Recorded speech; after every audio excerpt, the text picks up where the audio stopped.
My boyfriend's childhood friend got knocked up. To save her rep, Quentin Palmer married her. When I asked what that meant for me and our baby, he stayed ice calm. Rainee's not like you. I'm all she's got. She wouldn't survive the gossip. Like I had anyone else? Like I wasn't carrying his baby too. Later, while people laughed behind my back about the fatherless kid I was having, Quentin just stood there, next to Rainee silent. That's when it hit me.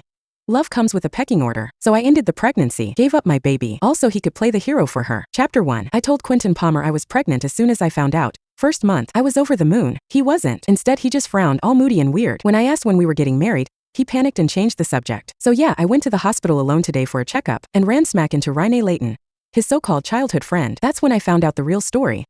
They were already married and she was pregnant too. You little rascal, she cooed to her bum. Be good and grow strong so mommy doesn't suffer, or daddy's gonna punish you when you're out. Quentin stepped out of the exam room holding prenatal meds for pregnant women, his face all soft and glowing like some proud dad. He rubbed Rainee's belly, smiling. The baby doesn't even get what you're saying, and you're already threatening it? Then the machine called my name.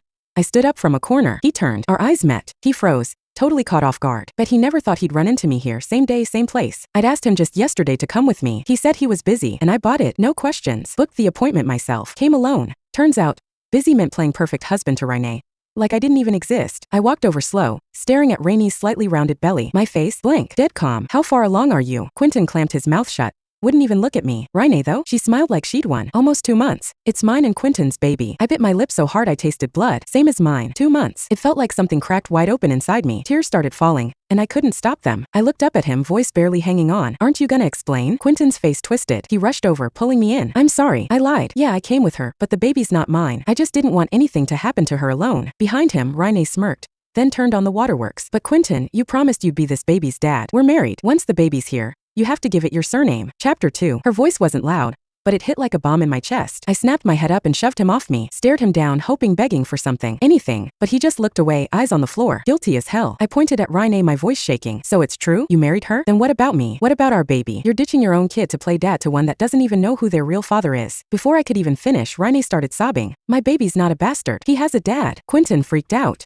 Then he slapped me. The crack echoed. My cheek lit up like fire. He looked at me like I was nothing, pulled his hand back like it didn't just hit me. His eyes were cold, disgusted. Vivian Watson, have you completely lost it? Do you even realize how much damage your words could do to Rainee? I didn't know how much it could hurt her. All I knew was Quentin wasn't the guy I used to love. I wiped the blood off my lip, the metallic taste thick in my mouth. Every time it came to Rainee, he lost it. My voice cracked. What do you want me to say? My fiancé ditched me and our baby. He's playing house with someone else and raising her kid. You want me to throw confetti or something? I couldn't hold back anymore. My voice rose, raw and sharp. Quentin paused. Just for a second, guilt flickered in his eyes. Then he said, calm like this was some logical deal. Rainee's not like you. I'm all she's got. She can't handle the gossip. Just wait, Vivian. After she has the baby, I'll marry you. He pulled me in like that was a promise. Trust me, a year from now, I'll give you the wedding you deserve. I didn't say a word. Then Rainee cut in, annoyed. Quentin, the baby's hungry. Let's go home. His body stiffened, but he didn't hesitate. He let me go, patted my head, and walked off with her, leaving me standing there. Watching them disappear, it hit me. Love and indifference, they're not that hard to tell apart. After the checkup, I went home, alone. The place felt like a freezer. I showered, crawled into bed, completely out of it. Then the door clicked. Quentin's voice drifted in, tired. Your hair's wet. You'll catch a cold. I didn't budge. He sighed, picked me up, and sat me in front of the vanity, the hairdryer word to life. He ran his fingers through my hair, drying it. Still I said nothing. What's wrong? Still mad about today? He asked. Didn't I say I'd marry you after this is all sorted? He knew exactly where to dig. He leaned in, warm breath brushing my ear. Goosebumps. I bit back. What if I say no? His face shifted, all shadow. I'm not asking. I'm telling you how it is. Then came the switch, softer, like that made it better. Rainee's got no one. I'm all she has. I can't just ditch her. He grabbed a suitcase and started throwing stuff in. Didn't take long before it was packed and ready. At the door he turned. Her morning sickness is bad. I'll stay a few days. Call if you need something. The suitcase clicked over the threshold. That's when I felt the tears. So this was it. He knew I had no one. Knew I was sick, sleepless, wrecked. He just didn't care. Next to Rainee, I was nothing. Chapter 3. After that day, Quentin gradually left my life.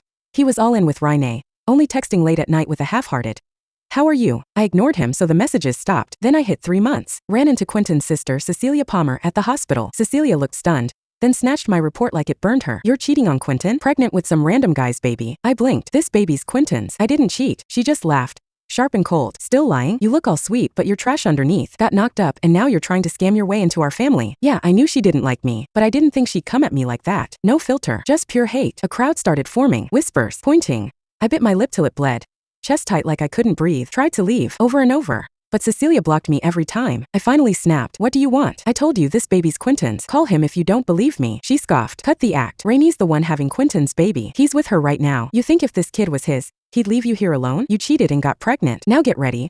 Our family doesn't let trash like you walk away clean. She waved her hand. Bodyguard showed up like it was all planned. Heart pounding, I grabbed my phone. Didn't even get to dial. Smack. Her slap lit my cheek on fire. My phone hit the floor. She yanked my hair, eyes icy. Still think Quentin's coming for you? Keep dreaming. Next thing I knew, I was shoved into her car, headed straight for the Palmer estate. Quentin and Rainee were chilling in the living room. He was feeding her cream soup like some doting husband. She looked smug, glowing. I looked wrecked, hair everywhere. Blood at my lip.